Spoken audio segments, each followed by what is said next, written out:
So, whenever you get a crazy outcome, especially during the main event of a UFC pay-per-view card, you're always going to have fan reaction to it, positive or negative. Fans are essentially going to try to wrap their head around what they actually saw. Like, for example, a couple of months back when we saw Yuri Prohaska versus Carlos Ulberg apparently tearing his ACL and still finding the TKO finish over Yuri, fans were just trying to wrap their head around that. How does something like that happen? It was very crazy. But this fight between Conor McGregor and Max Holloway in the main event of UFC 329 was even crazier. There's just not really much you can even say about the whole situation. The fight lasted legitimately 3 seconds. I know technically it went a little bit over a minute, but in reality, the fight lasted literally 3 seconds. The first kick Conor threw, he tore his ACL when he landed, and that was it. It's just crazy. I mean, what can you say? So because of how the actual fight itself played out, there's been a lot of reaction online, a bunch of different things. Some people saying some positive things, some people saying some negative things. But in this video, I kind of wanted to get into some of the fan claims and get into if I think it's legitimate or if I don't think it's legitimate, basically. So the first claim that the majority of the fan base is pointing to is Conor McGregor had an injury going into this.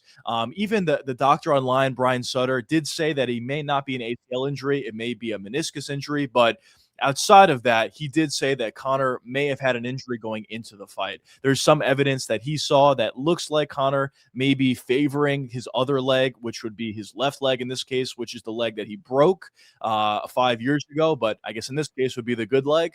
So that's kind of what he said. And there's been a lot of other fan reaction online saying that exact same thing. So I want to show you guys a couple of clips to point out why people are saying this. So this is the first clip. This is before the fight happened itself in the back. Here's Conor just drilling that exact kick that he ended up throwing. There he threw it with, no issue. But some fans are pointing to the way he actually lands when he throws these kicks. I'll let the video play out a little bit. You can see how he's walking around and how he's throwing these kicks. But fans are pointing to when he throws this kick, he lands maybe a little bit awkwardly. I personally don't see it right there. He just looked at his right foot or his right leg, which is the leg that he ended up tearing his ACL or maybe tearing his meniscus, whatever it was. So a lot of fans are pointing to this video, but me personally, I think you're kind of just grasping at straws here. There's not really much happening. I think he's moving fine. Is he a prime Conor? Obviously not, but I think he's moving okay. The only thing that I think kind of has some credence to it is this first kick. When he throws that, he lands a little bit awkwardly. He doesn't look hurt. He doesn't grimace or anything like that. He looks okay, but he landed kind of like maybe a little weird. But to me personally, I think people are kind of just like reaching with this clip. I think he looks totally fine or mostly fine. Does he look perfect? No, but as I said before, he's not a prime Conor McGregor. He's not in the prime of his career. He's going to look a little bit more awkward just in general. But the next clip that a lot of fans are pointing to is this one. This is before he walked out, or actually as he was walking out for his fights. And you can see right here when he's taking off his shoes. So he takes off his right shoe, or sorry, he takes off his left shoe, and then he's putting all of his weight on his left leg right there. So as you can see, the left leg is the good leg. It's the leg that he broke 5 years ago, but at this point, it's the good leg. So he puts all the weight on his left leg as soon as he takes off his shoe. Then he takes off his right shoe. He bounces on his left leg a couple times, maybe to take some of the pressure off of his right leg. Then he's standing here. Looks like maybe something's wrong in his face. I don't know. And then he does a couple of bounces here to maybe test his right leg to see where he's at. So that's another point of evidence that fans are pointing to about saying there's maybe a prior injury. Now, I also saw a video clip going around that Conor McGregor was going to a medical center before the fight itself played out a couple days ago, maybe to get some treatment for a potential injury. So that's possible as well. But that's really the evidence that fans point to. Now, for me, it's definitely possible that Conor had a prior injury going into this. I wouldn't be surprised. It happens all the time. I know Dana White said in the post-fight interview that, everybody checked him. All the doctors checked him. There's no way he could have had an injury and us not find out. Basically, that's what he said.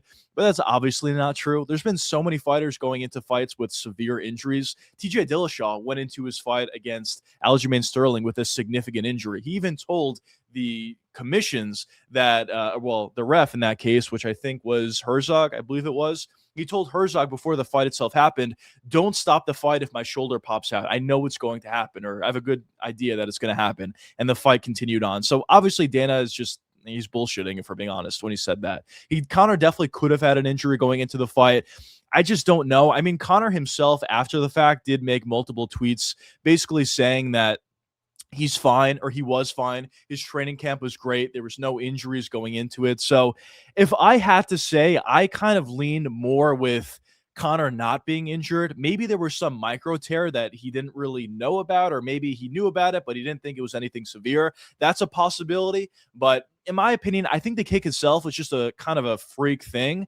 And maybe his joints are a little bit weaker after, everything he's gone through, and he's also getting older. That's possible. But the way he landed on that, what was it, the right leg in this case, the way he landed on that right leg was definitely a bit awkward. You can see, something happen in his knee when he did land awkwardly. So I don't know. Does he have a pre-existing injury? Maybe. I don't think it was like severe, like a torn something. I don't think it was anything like that, but it might have been like a not fracture, a micro tear or something like that. I think that's a possibility, but more so than anything else, even if he had no injuries, the way he landed, putting all his weight and jumping as far as he did, I think there's a real possibility that he just tore it in that moment, and it kind of just was a freak injury. This is kind of another clip that some fans are pointing to sorry, not that one. This one with Conor McGregor walking out before the fight even happened, before the walkout happened. And some fans are saying, does he look weird when he's walking? Some fans were even saying that Conor looked weird the way he walked all week, which I don't know. I just feel like people are like, reaching a little bit too much. I feel like this is a completely normal walk. I don't know. Maybe you guys disagree. Let me know what you guys think down below. But I think he looks okay to me. So as I said before, if I had to guess, I do not think there was any pre-existing injury. I think he just, threw something crazy. He landed awkwardly and he tore his meniscus, maybe. I'll go with Brian Sutter on this one. Maybe he tore his meniscus and maybe not his ACL, which would be a positive. But I think it was more so of a freak accident. So, yeah, that's what I think. Now, the next claim that I heard a lot of fans talk about is a lot of fans are saying that Conor McGregor clearly wanted out of his contract with the UFC. He may have been injured going into this fight, but the reason why he fought anyway was because he just wanted to get this out of the way. If he pulled out of this fight, it would take a really long time for him to get out of his contract and to potentially fight in a boxing fight for somebody or in an MMA fight on Netflix's card. A lot of fans were saying that, but for me, I just don't think that's the case at all. The first claim, it's possible he was injured. The second claim, I just completely disagree, to be honest, because I feel like this clip tells everything you need to know. Here's Conor McGregor after the injury itself. You could just see on his face, like he's pretty dejected. This does not look like a guy that, you know, knew he was going to lose. And it doesn't look like a guy that just wanted to get out of his UFC contract and he didn't care if he won or lost. This looks like a guy that is just shocked about what actually happened and is pretty dejected, to be honest. Unless he's the best actor of all time, which he's not. We saw him acting before and it wasn't great, to be honest. But he looks like, pretty distraught here. So I completely don't agree with that claim that some fans are making that, he's just trying to get this fight out of the way to get out of his UFC contract and go to a different organization or box or whatever it is. It just I don't agree with it at all, to be completely honest. And anyway, he still would have another fight that he would have to go through. And at this point, who knows what the UFC is going to do? They might not be able to make that much money off of Conor's name anymore after something like this happening. So they may not want to even rush Conor back, or they may not even want to give Conor a fight in general. Who knows what can happen? Negotiations are pretty, ridiculous sometimes, and it seems like when fighters negotiate with the UFC, it's always something difficult. There's been so many claims from a lot of fighters that the UFC is just not offering them fights at that current moment when they want to return. Paulo Costa recently even said that.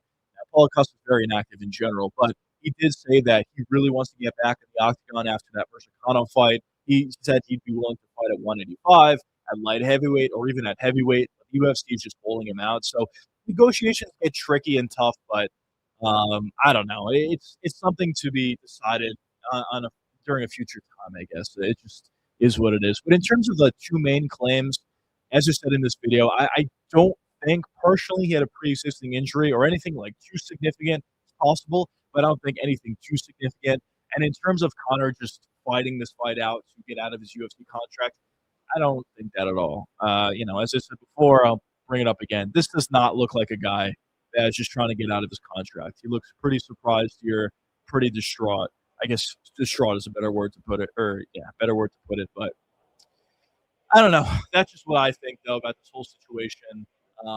It'll be interesting to see where Connor goes from here. It's going to be tough to make his return. I know he said online, he tweeted out that it's just not the end of him. He is going to return, and he's going to do everything he could to get back on track or whatever. Basically, that was the gist of it. But it's going to be tough to do so. It's kind of easy to say on the night of, but once you're going through that recovery and now you got to get back in training camp and 8 months from now potentially, it's a different story. So we'll see. You can't really make any decisions on the night of the fight, I guess, if you're Connor or the fan base or whatever. So it's unfortunate the way the whole thing played out. I even think it was unfortunate for Max Holloway.